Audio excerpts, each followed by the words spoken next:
Bonjour et bienvenue à la vidéo d'aujourd'hui de ma stratégie pour naviguer le parc thématique Animal Kingdom pour les visiteurs qui sont en hôtel Disney, qui auront accès au Early Entry et qui ne planifient pas d'acheter les services Lightning Lane Multipass et Lightning Lane Single Pass. Mais avant de débuter, je me présente Marie-Christine, passionnée des parcs thématiques du Walt Disney World Resort en Floride.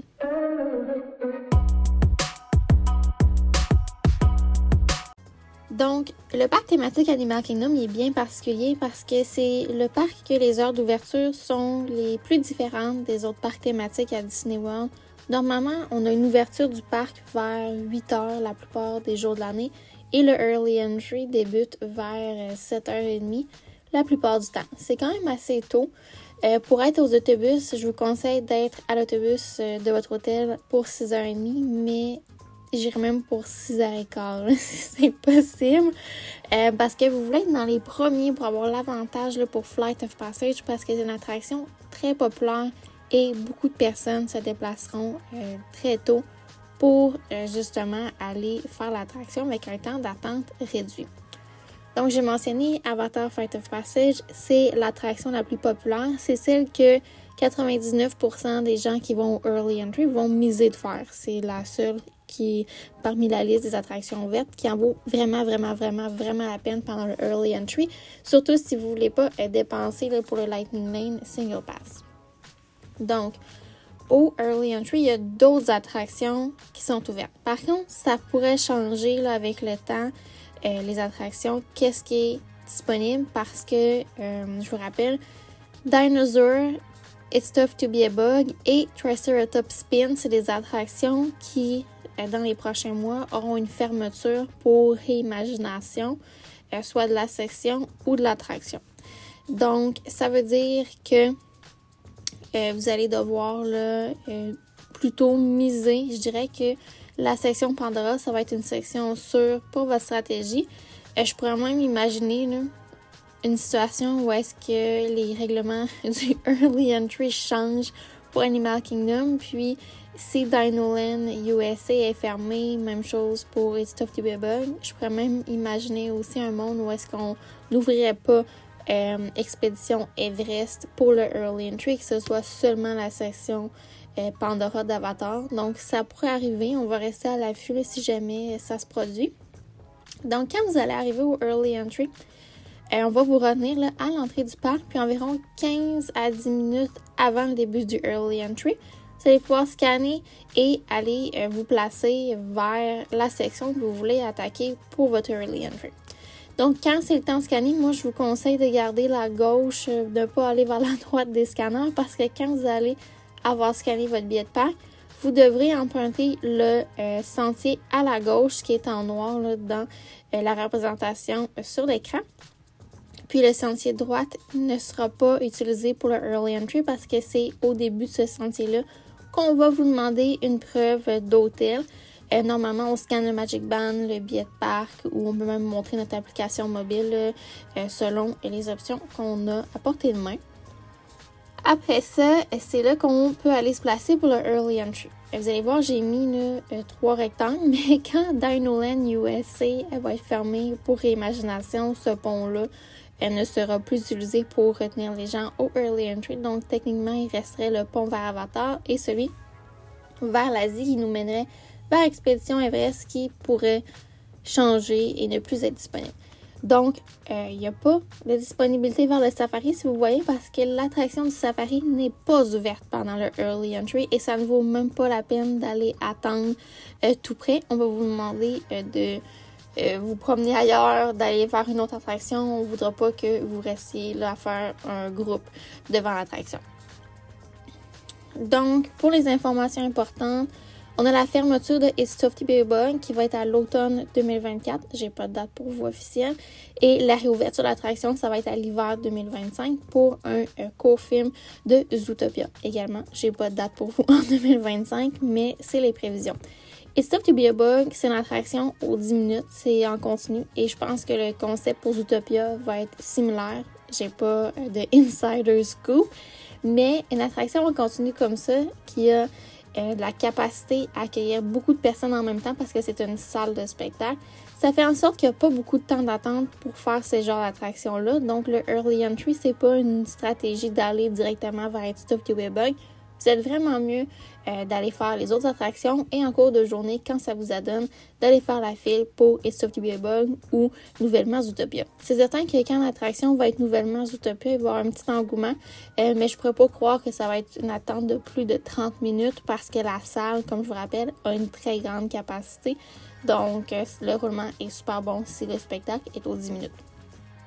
Ensuite, pour Dinoland USA, on va soit avoir une fermeture complète ou partielle de la section parce que les attractions de Dinosaur et Triceratops Spin vont fermer. Dinosaur va être réimaginé en attraction de Indiana Jones et la section va devenir, dans le fond, thématique du sud des Amériques et on va, si ça se concrétise, avoir une attraction de Encanto, mais c'est à suivre pour la confirmation de ce qui va se passer ici.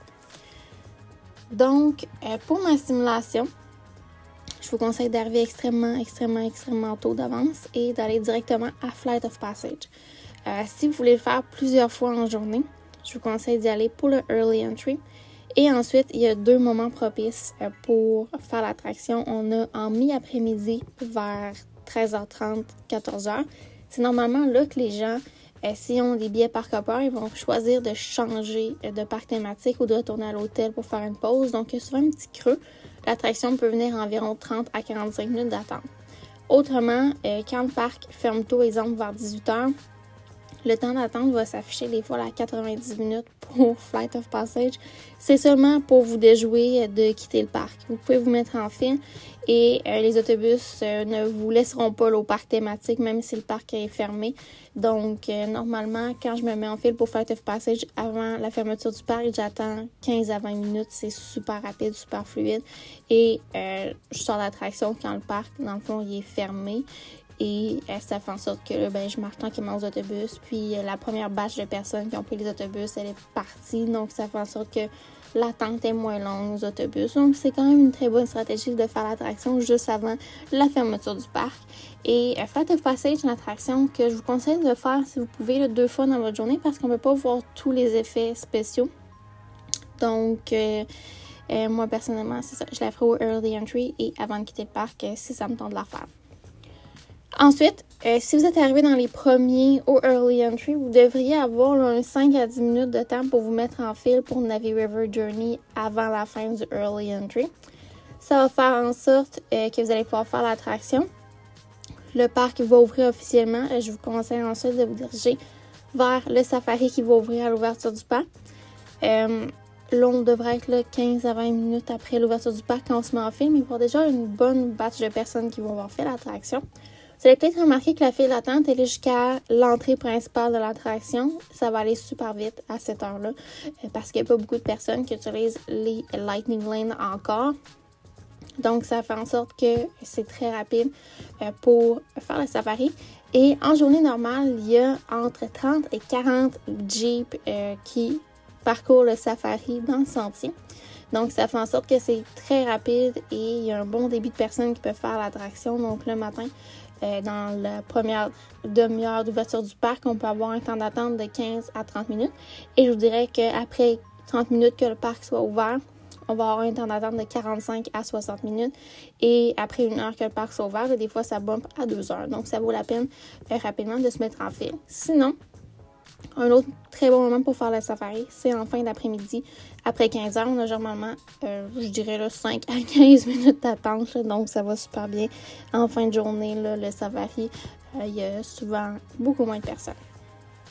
Ensuite, si ça vous en dit, vous pouvez aller à Kelly River Rapids. Moi, c'est une attraction que dans ma tête, ça n'existe pas, le Kelly River Rapids. Mais je sais que c'est bien populaire. C'est dans le fond du rafting. Vous êtes assis dans un raft et vous allez être mouillé. Donc, si vous voulez pas être mouillé, portez un poncho. Il y a également des casiers gratuits disponibles si vous voulez mettre vos effets personnels. Et le temps gratuit, c'est de 2 heures. Vous allez avoir amplement le temps de faire l'attraction et de sortir. Et ce que je vais vous dire ici, c'est les casiers sont gratuits et ils peuvent rentrer là, un sac à dos traditionnel.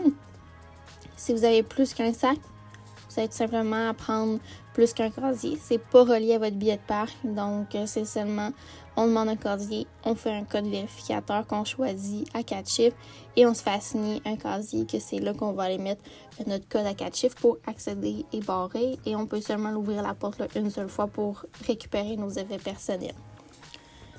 Ensuite, j'irai à Expedition Everest. Le matin, ça va être une attraction là, que vous allez attendre environ 30 minutes pour faire. Des fois, là, passé 10h30, l'attente devient très longue. Là, ça peut venir à 1h30 d'attente.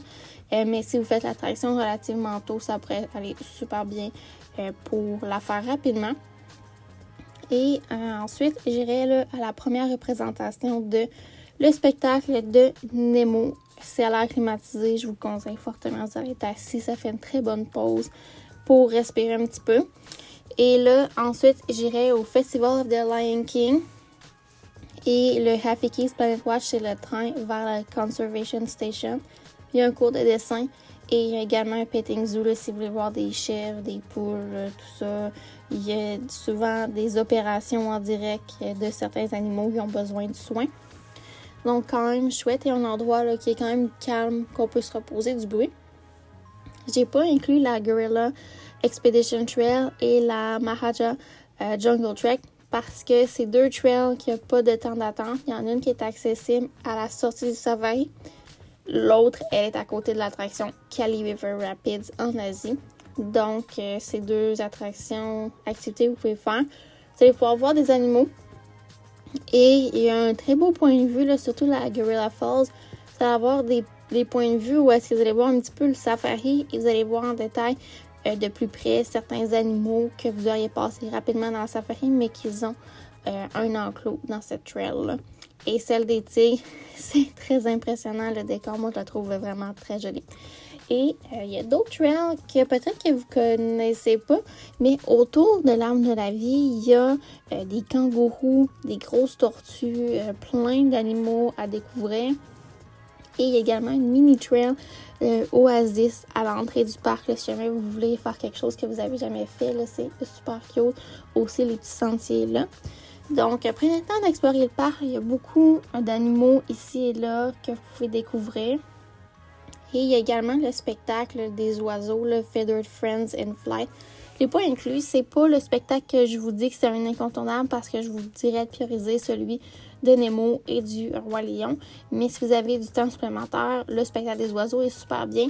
Par contre, je vous recommande d'avoir une certaine base en anglais pour bien comprendre qu'est-ce qui est expliqué parce que le spectacle est vraiment beau, mais il y a beaucoup d'explications en anglais de pourquoi les animaux réagissent comme ça, etc. Donc, c'est tout pour cette simulation de qu'est-ce que je ferais comme stratégie pour une journée Animal Kingdom sans service payant pour diminuer mon temps d'attente. Donc, j'espère que ça vous a été utile. Et si vous avez aimé cette vidéo, je vous invite à laisser une mention j'aime. Ça m'aide grandement à développer ma chaîne YouTube. Vous pouvez également laisser un commentaire, un petit merci. C'est toujours apprécié. Et on se dit pour une prochaine fois. Bye!